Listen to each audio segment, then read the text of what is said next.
Those are our aims. Now, how do we set about achieving them? One major way is by organising congresses of all our association members every 4 years. After the Dahan Congress, we held one in Stockholm, then later in Barcelona, then in Colchester, then in Toruń in Poland, and last year in Basel. And that just gives you some idea of how we spread our wings across Europe. We also organise conferences of our own. 3 years ago we were in Vilnius in Lithuania with a special congress on the sensitive and overlooked subject of children with parents who have schizophrenia and other mental illnesses. The forgotten children, we called that.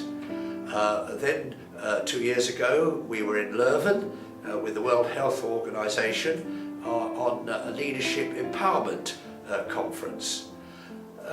And that just gives you an indication of the range of things that we consider together, where we can share experiences and reinforce our sense of being together in a common cause.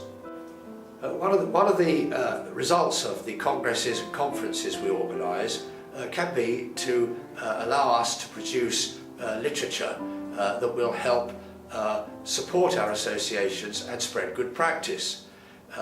Examples of those are the recent papers we produced on countering stigma and on suicide prevention and the need for comprehensive mental health systems.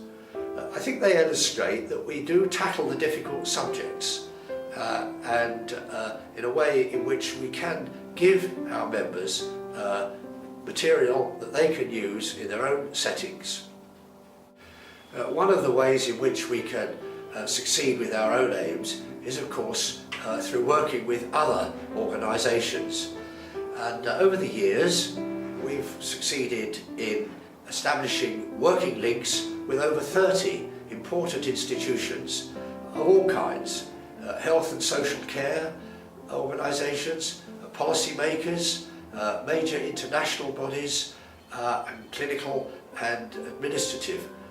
They include, for example, the World Health Organization, the European Union, the European Psychiatric Association, other like-minded bodies in the field of advocacy, and through their operations and ours, we can ensure that the interest of families of people with mental illness are not overlooked.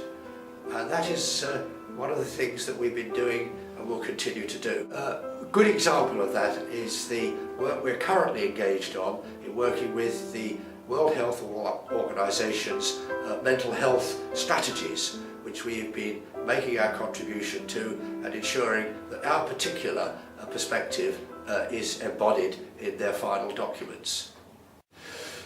Let me say something now about our aims as an organisation. Well, of course, firstly, it is to help promote improvements in the care and treatment and in the quality of life of the people who are actually affected by mental illness. But following from that, we have our own special aims. And firstly, that is to make sure that the role of families is kept prominently in mind in all that is done for people with mental illness. And we do that through supporting our association members. We want to spread good practice and collect examples of that so that they can improve conditions in their own countries. One way of doing that is to lobby policymakers and governments and influential organisations throughout. And finally, never forget that we are concerned to defend the human rights of people affected by mental illness, by which we mean simply that they should be able to enjoy all the privileges and responsibilities of a full life, even while they have a disability.